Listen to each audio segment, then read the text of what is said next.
Hi, everybody. Welcome to our day number 4 recap show as week 2 of semifinals is now officially in the books, being joined by Tommy Marquez and Brian Friend. And guys, we have a lot to talk about after this final day of competition, not just right now, but I also think in the weeks leading up to the games, some of the things we saw here are going to be a big topic of conversation.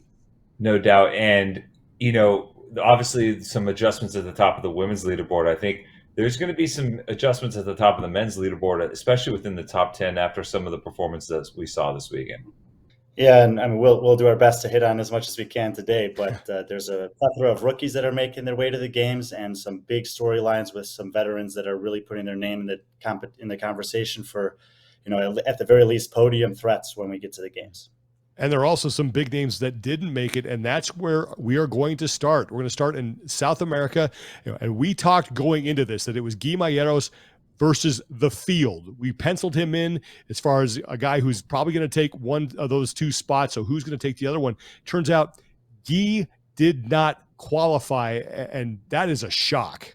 Yeah, and it's tough to say. It should come as a shock. I think this is one of the biggest upsets that we've seen in a long time, but simply put, all the credit goes to Kaike Cerveni and Kalian because they just straight up beat him. He got beat. 3 of the 7 events, both of those athletes beat Guy to the finish mat. And then if you look at some of the performances that he had, that 15th in test number 1, you're going to get punished in the smaller fields like this where, in that test there were more people that were able to beat him to the line versus the events that he excelled at to get between him and his closest competition. Get this, test 1, his score would have finished 47th in the West. All of his scores tabulated total, he would have had 457 points. If he were competing in the West this exact weekend, he would have finished 1 point shy of qualifying in the West. So it wasn't just this crazy shock. He just didn't perform this weekend. And Brian, on the other side, let's talk about the 2 women who qualified in Victoria Campos and Alexia Williams. What do you know about them? Yeah, I think, Victoria Campos was the favorite going into this. And even though she got off to a slow start with a similar performance, 14th on test 1, she was able to rally with everything, 4th place or better from there on out, including winning an event. And she, kind of did what we expected to do. The women's field is a little different from the men, where we had 2 guys that were just kind of solid on everything. There was a lot of jostling for position. And when everything was said and done, this up-and-coming woman from Argentina that we did have our eye on a little bit, maybe not to make the games, but to become relevant over the next couple of years, took a huge step forward. Congratulations to Alexia Williams. She trains in Spain. She flew all the way over there to compete, and she made the trip well worth it, I would say. And also congratulations to the 2 teams that qualified out of South America, Templo SA CrossFit Treta and Q21 CrossFit. Look forward to seeing everybody compete. Were you laughing at the way I pronounced that, Tommy? You nailed it, Sean. I mean, hey, muy bueno. Okay, I'm doing my best here, but congratulations to all of them. So let's go to Oceania. They also wrapped up competition, and they are sending 3 men, 3 women, and 3 teams on to the CrossFit Games. And Jeremy Austin was on hand to call all the action. He is the mayor of Australian CrossFit, and he summarizes how things went down there at the Torium Pro. Well, Sean, what an incredible final day of competition here at the Torium Pro with the most exciting finish we have seen in competition in well over 10 years. Team competition was a 2-horse race with Torium Mayhem and 6'4 Army Endgame battling it out for the top spot, and finally went to Torium Mayhem in the final test. 3rd spot went to PFC 3076 and 2 returning team members from CrossFit Arwa's side that were at the CrossFit Games in 2021.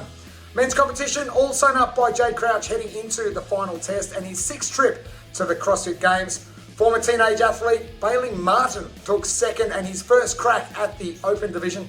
An absolute crowd favourite and fan favourite, Jake Douglas, grabbing the final qualifying spot. Not a dry eye in the house when the results were announced on the competition floor. For the females, Ellie Turner cementing herself in top spot on her 3rd successive trip to Madison with an impressive 3 days of competition. Jamie Simmons was absolutely clinical today, and great to see the Kiwi native heading back once again. Youngster Emily DeRoy from CrossFit Townsville booked her ticket with a great last 2 days of competition, and one to really look out for, but only after she goes and gets her passport sorted. As I said, the best event we've seen in many years down here. Epic finishes, but now go and get some downtime and catch my breath a little. Sean, back to you. Well, thank you, Jeremy. Really appreciate you taking the time to do that. He sounded like he has been working the voice hard down there at the Torium Pro. Brian, let's start on the women's side. And Jeremy mentioned, Emily DeRoy. What do we know about her other than what Jeremy just told us? Yeah, I mean, there was no secret about it coming into this weekend that there was opportunity abundant. Without Tia and Cara in the field, we knew that there were going to be some chances, but there were going to be some veterans that would need to be beaten to get there. We saw several women in this 21 to 25-year-old age range in our preview show who we thought had a chance. Emily DeRoy is one of them. She's 24 years old. She's been training for this and preparing for this. And of that entire group of women, she's the one that sees the opportunity. 2 event wins, nothing worse than 11th place. And I guess now, as Jeremy said, if she gets the passport, we'll be seeing her in Madison. And Tommy, on the men's side, we knew that Jake Crouch was probably going to be the guy that won this thing. But now you have 2 rookies, Bailey Martin and Jake Douglas, who is just a muscle barn of a human being. What can we expect to see from them when they get to Madison? Well, if you look at the fact that each of them walked away with 2 test wins this weekend, there's some possibility for them to maybe shake things up, despite being very different ends of the spectrum. Obviously, Bailey Martin, a former teen games athlete, and is kind of slowly building his individual comp resume to finally being able to break through at just 23 years old. I mean, seeing those young athletes make the transition to the CrossFit Games as individual has been few and far between until recent years. But Jake Douglas, besides being an absolute Zeus laser, has started in the sport pretty late. He first showed up in the Open in 2017, made a Pacific Regional in 2018, and then hit the sanctional circuit hard for 2019. But in the last year, we've seen him at the Down Under Championship podium there. He was a few spots outside of the Torium Pro. And really, this is a scenario where just the next guys in line just slotted up perfectly. We had Baden Brown, Ricky Gourard, and Hoist Dunn all out of the way. The next 2 guys in line were Bailey and Jake. So hats off to them for delivering when they had the opportunity. And I think I'm excited to see maybe some big lifts come by way of Jake after what he showed the last couple times out on the floor. Yeah, that guy's going to be fun to watch if they have a 1 rep max, test or lift or something like that at the CrossFit Games. He will definitely put on a show, I think, again there at the Coliseum. Well, let's get now to North America, because that wrapped up today, and there's a lot to talk about out of this semifinal as well. And we're going to start on the women's side. 2 tests today to close things out, test 6 and test 7. Now, Alex Gazan came in to test number 6 in 3rd place overall. She won test number 2, and she was on an absolute mission here, smashes this one, 11 minutes, 10.37 seconds. She stayed in 3rd after that result, but she closes the gap with the 2 women ahead of her in the overall standings, Catherine Davis-Daughter and Ariel Lowen. We go to test number 7. Bailey Rail, 15th place overall coming into the final test. On the outside looking in, but she wins her heat with a time of 4 minutes, 26.14 seconds and kept her chances alive. Final heat, Emily Rolfe was 8th overall coming in. She left no doubt. She goes out. She wins the test, 4:15.28 seconds. It's her first win of the competition. Bethany Shadburn is going back to the CrossFit Games. And then Catherine Davis-Daughter. We were wondering what we would see from her. She gets a podium finish, and she is going back to the CrossFit Games. I just really have been thinking my team around me, and for so long, I used to lose. My favorite thing in the world to do was to compete. And then I just feel like I've been trudging for years. And I just been disappointed in myself and not having fun and not feeling like I've been competing to my fullest potential. And sport is too hard. And I put too much in myself to just be disappointed at the end of the season. So it's I finally feel like I had fun and I'm proud of myself. And I really loved competing, and so I'm just really thankful for that. You can say that Catherine Davis-Daughter not only competed to her full potential, but I think Alex Gazan did as well, Tommy. And I think there's a common theme between both of these athletes and why they were ultimately at the top of the leaderboard when everything was said and done, despite, nearly a decade of experience separating the two. And it comes down to belief in yourself as an athlete. It's as simple as that. On Alex Gazan's side, I talked to her coach, Justin Kotler, just after the event today, and he said, I thought it was an amazing opportunity for her to actually struggle on the back half of day number 2, and then have her realize that she has the potential within herself to rally behind that and come back in a big way and still see the top of the podium as being within reach, and she showed just that. And then for Katrin Davidsdottir, I think a hallmark of her at her top peak performance those 2 years that she won is that when maybe no one else expected it, she believed in herself more than anyone else. And we saw her maybe get away from that the past few years as we saw new names rise up to the top. We saw lifestyle changes from her. But the fact that she was able to settle in, I think a strong performance to close out the last couple of days. I think her 4-5 performance where she was 11th and then in a top 5 between those two tests that might not necessarily be her best, but she was able to perform at the peak of her ability and maximize potential. That to me is what has characterized Katrin Davidsdottir at her best. And it was nice to see her back in a more mature but kind of confident way than we've seen in the last few years. Brian, there are a lot of familiar names on the women's leaderboard who are going to the CrossFit Games, women inside the top 10 out of North America West, but there's also 3 rookies in there as well. Yeah, and of course we have to count Olivia Kerstetter in that mix. She has CrossFit Games experience in the teenage division, but she now becomes the 4th woman in the last 3 years that's still eligible for that teenage birth, and she's making it as an individual. A lot of people know much about Olivia, so I'm probably going to focus on the other 2, Abigail Doma and Kelly Baker, a little bit less well known, but if you've been watching throughout the season, Kelly was 11th in the open worldwide and Abigail was 13th. So they kind of threw their names on the radar early this year, and they've been, staying relevant throughout. Kelly's consistency has been the name of the game for her. 4th qualifying coming into this out of the North America West, and pretty solid. She made it nervous at the end. Saved her kind of worst for the end there, but she ultimately did enough to get through. She was on a team last year, so we didn't see her compete individually for a while, but she's been pretty solid. I'm really excited for her. And Abigail Doman, I think, really capitalized on that 4-5 turnaround that Tommy referenced. She was in the top 10 on both of those events, and that's really what set her up for the final day that she had. And congratulations. It's a big accomplishment to make it through your first time. And we got 3 more women doing it this week out here at Pasadena.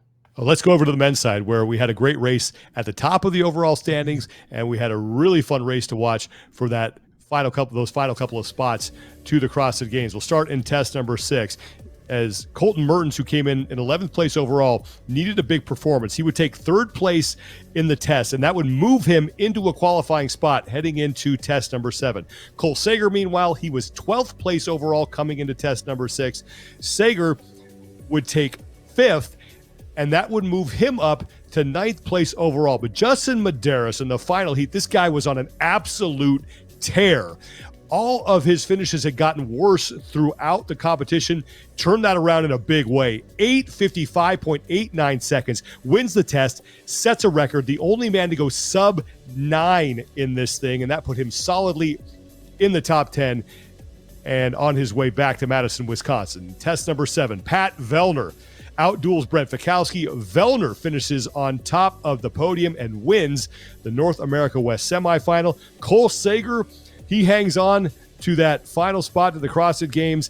Justin Medeiros has a strong finish in this test as well, and Colton Mertens winds up finishing in 8th place in a test that really did not set up that well for him.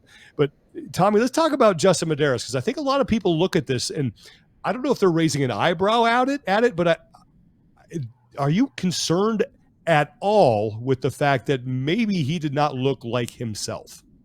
No, and I'm going to bring some perspective here, because I think if you're both Justin Medeiros and Pat Vellner, I think you can walk away with some really big highs here. Starting with Justin, I mean, obviously he didn't look like himself. He was down in 7th after 2 days of competition, but rallied to have obviously a test record performance and another top 5 finish. And if you think about what has made Justin so good at the CrossFit Games, it's how he finishes the back half of the competition. Through 7 events, we'd be just getting through Friday at the CrossFit Games. So for Justin, this would be right when he starts to pick up steam, considering that he's never finished an event on the weekend of the CrossFit Games outside of the top 10.